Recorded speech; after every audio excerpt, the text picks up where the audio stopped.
Words of Elders Part 2. I wouldn't know exactly which of the following titles best suits this video. 1. The hidden dangers of friendship, why your closest allies can betray you.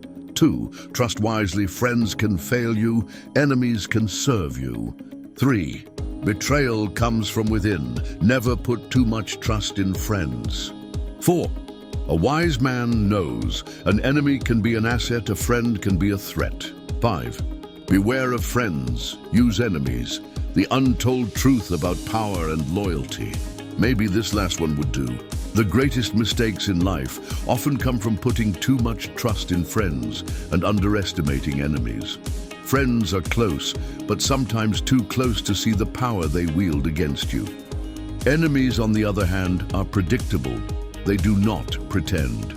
A friend you helped can easily become the enemy you never expected.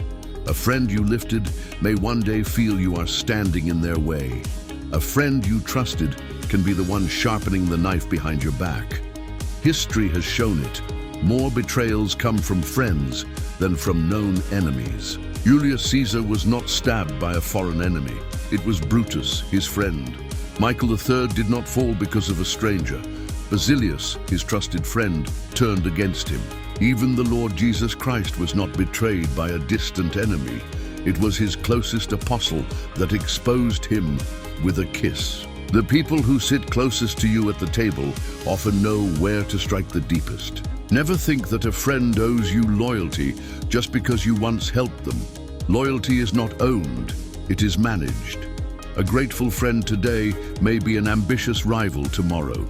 When friends turn against you, their knowledge of your weaknesses makes them more dangerous than an open enemy. That is why wise rulers and leaders in history often place their former enemies in positions of power, rather than trusting friends blindly. An enemy who has been converted has something to prove. They fight harder to show their loyalty. A friend, feeling entitled, may soon believe they deserve your throne. David was wise. He fought Goliath, but he refused to kill Saul. He knew that power is never just about emotions. It is about strategy. Fighting a leader is a lost battle. Trusting a friend blindly is a future betrayal waiting to happen. Enemies keep you sharp, but misplaced trust in friends can bring you down. Be wise, be discerning, be strategic. Words of elders are words of wisdom. In his book, 48 Laws of Power, Green states expressly, never put too much trust in friends, learn how to use enemies. He emphasizes the dangers of trusting friends too much and highlights the benefits of working with former enemies. Green explains that friends can become envious, feel entitled, or turn against you when they no longer benefit from the relationship. On the other hand, enemies are often more reliable because they have something to prove and will be more cautious in their dealings with you. Robert Greene supports these assertions with historical examples and fables that illustrate the risks of trusting friends too much and the strategic advantage of working with former enemies. 1.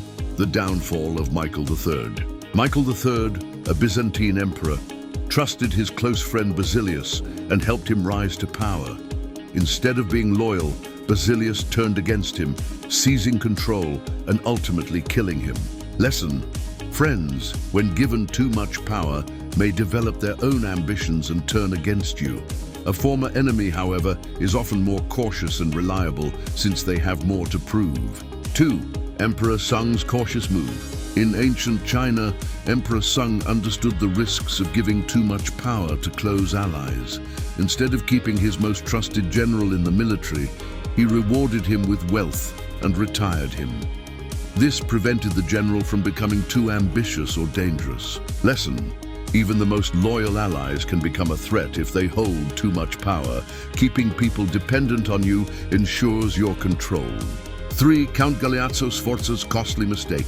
Count Galeazzo Sforza of Milan made the mistake of promoting a close friend to a powerful government position. Instead of gratitude, the friend turned against him, plotting his downfall. Lesson: the people closest to you may feel entitled to more and, when dissatisfied, can become your biggest enemies. 4. The Farmer and the Viper, Aesop's fable. A farmer found a nearly frozen viper and, out of kindness, took it home to warm it up. Once revived, the viper bit and killed the farmer. Lesson: some people are naturally treacherous, and no amount of kindness will change them. Trust must be given wisely. 5. The Roman strategy: turning enemies into allies. Roman rulers often gave government positions to former enemies rather than close friends. These former enemies, knowing they had to earn trust, were less likely to betray them compared to friends who might take their relationship for granted. Lesson: a former enemy, once converted, often makes a more reliable ally than a friend who assumes they deserve special treatment. Relying too much on friends can be risky, as emotions and expectations can lead to betrayal. On the other hand, enemies who have been strategically won over often prove to be more dependable. The key is to assess people based on their usefulness, not personal feelings.